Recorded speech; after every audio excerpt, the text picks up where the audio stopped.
Facts about Praveen depth.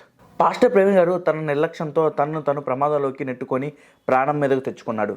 కోదాడలో ఒకసారి, తర్వాత ఏలూరులో మరోసారి మద్యం కొన్నారు. విజయవాడలో రోడ్డుపైన నిద్రపోయారు. ట్రాఫిక్ కేసు రోడ్డు భద్రతా అధికారి ఆయన బైక్పై హెడ్లైట్ లేదని గమనించి ప్రమాదకరంగా ప్రయాణించవద్దని హెచ్చరించారు. అయినా ఆయన పట్టించుకోకుండా ముందుకు వెళ్ళాడు. చివరికి మద్యం మత్తులో ప్రమాదం చేసుకున్నాడు. ఇది జరిగింది. కానీ సమాజంలో కొందరు మాత్రం ఈ వ్యవహారాన్ని వక్రీకరించి ఈ ప్రమాదాన్ని హత్యగా చూపించాలని ప్రయత్నిస్తున్నారు. ప్రవీణ్ది ప్రమాదం అని తెలిపే మరో ఆధారం ఉంది. అతను మద్యం కొంటున్న వీడియో వైరల్ అవుతుంది కూడా. తను భయంకరమైన డ్రగ్ అడిక్ట్ అని, గతంలో ఫ్రెండ్ని చంపానని, కడపలో ఎన్నో నేరాలు చేసి సీఏ అయిన అక్క అండతో హైదరాబాద్ పారిపోయి వచ్చానని స్వయంగానే చెప్పుకున్నాడు. ఇప్పుడు ఇతను మద్యం తాగి బండి నడిపినట్లు తేలినట్టే. 5 కోట్లు ప్రవీణ్ తీసుకెళ్లాడని అంటున్నారు. కారులో అయితే తనిఖీ చేస్తారని, దొరికిపోతానన్న భయంతో బైక్ మీద వెళ్ళాడు. అంత డబ్బు ఎవరిచ్చినట్లు? ఇదంతా ఊహాగానాలు. అసలు పోలీసులు సక్రమంగా కేసుని క్లోజ్ చేయాలని కోరుకుంటున్నాను. డ్రగ్ మాఫియాతో ప్రవీణ్, ఇతర పాస్టర్లు ఏమైనా సంబంధం ఉండొచ్చు. ఎన్నో సందేహాలు ఉన్నాయి అందరిలో. ఇదంతా సందేహాలు మాత్రమే, నేను అనట్లేదు. వీటన్నిటిపైన నిష్పక్షపాతంగా దర్యాప్తు జరపాలి. చంపింది హిందువులే అన్న వాళ్ళను ఎక్కడైనా వాళ్ళ మాట వెనక తీసుకోవాలి. ముఖ్యంగా విద్వేషాలు రెచ్చగొట్టేలా మాట్లాడిన అజయ్ పైన చర్యలు తీసుకోవాలి. లోకేష్ గారు, పవన్ కళ్యాణ్ ఒకసారి గమనించండి. ఇది బాధ్యతారహితమైన మరియు నైతికంగా తప్పైన ప్రవర్తన. అసలు సమస్య పాస్టర్ ప్రవీణ్ మద్యం తాగి నిర్లక్ష్యంగా వ్యవహరించడమే. దీన్ని హత్యగా చూపించడం నిజాన్ని మరుగున పెట్టే ప్రయత్నమే. కొంతమంది కులం, మతం అని చెప్పి పవన్ కళ్యాణ్ గారిని, హిందూస్ని టార్గెట్ చేస్తున్నారు. ఆయన ధర్మాన్ని ఆయన మాట్లాడుకుని తప్పంటే ఎలా? ఎవరి ధర్మాన్ని వాళ్ళు మాట్లాడుకుంటున్నారు కదా. అతను ఎందుకు టార్గెట్ చేస్తున్నారు? అతను రాజకీయ నాయకుడు. ఆయనంత మాత్రాన అతని ధర్మాన్ని పాటించకూడదా?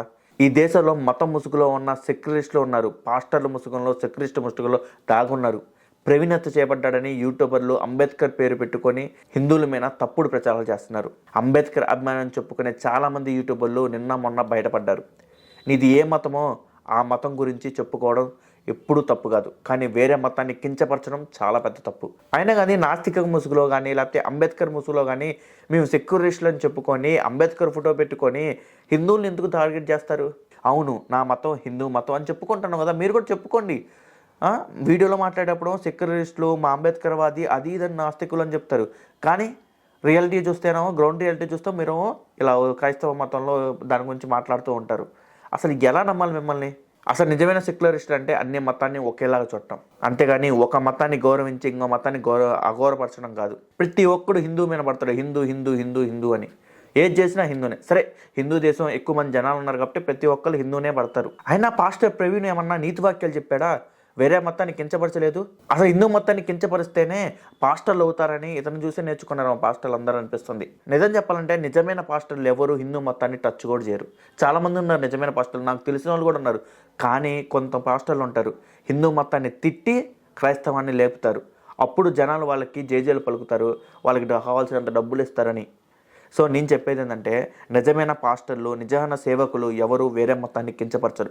ఇక నేను క్రిస్టియానిటీకి లేకపోతే ఇంకో మతానికి వ్యతిరేకం కాదు.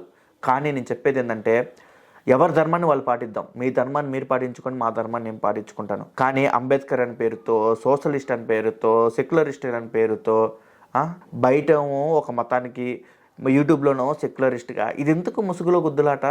చెప్పండి, బయట దమ్ముందా దమ్ము లేదా అని చెప్పండి. నిన్నెవరేమంటారు? ఈ దేశంలో నేను క్రైస్తవం అంటే ఎవడేమంటారు? నేను టచ్ చేసే దమ్ముందా? ఎవరిని టచ్ చేసే దమ్ము లేదు. ఇది నా మతం, నేను ఈ దేవుని కొలుస్తానంటే తప్పు లేదు కదా. అసలు రిజర్వేషన్లు రాబోయే రోజుల్లో పోలీసులే చెప్తారు. సో నేనేమంటానంటే, అన్ని మతాన్ని ప్రేమిద్దాం, పరమతాన్ని ప్రేమిద్దాం, మన మతాన్ని గౌరవిద్దాం, అంతే నేను చెప్పేది. ఎందుకంటే దీంట్లో పాలిటిక్స్ అని, ఆ మతం అని అన్ని ఇంక్లూడ్ అయినాయి ఈ ప్రవీణ్ కేసులో. సో ఈ కేసుని గవర్నమెంట్, పోలీసులు ఎంత త్వరగా క్లోజ్ చేస్తే అంత మంచిది. నేను చెప్పేది అయితే ఇంతవరకే. సో కింద కామెంట్ బాక్స్లో మీ అభిప్రాయాన్ని కూడా కామెంట్ చేయండి. అండ్ నేను చెప్పింది ఏమైనా తప్పు ఉంటే కింద తప్పును కూడా కొంత చెప్పండి, నేను తెలుసుకుంటాను నేనేం తప్పు మాట్లాడాను. నేను చెప్పింది కరెక్ట్ అంటే కింద కరెక్ట్ అని కూడా కామెంట్ బాక్స్లో తెలపండి, మీకు ఇష్టం వచ్చినట్లు. అండ్ లైక్ మాత్రం చేయండి, మీ ఫ్రెండ్స్కి ఖచ్చితంగా ఈ వీడియో షేర్ మాత్రం చేయండి. ఓకే, కొంచెం నా ఛానల్ సబ్స్క్రైబ్ కూడా చేయండి. మళ్ళీ కలుద్దాం వేరే వీడియోలో.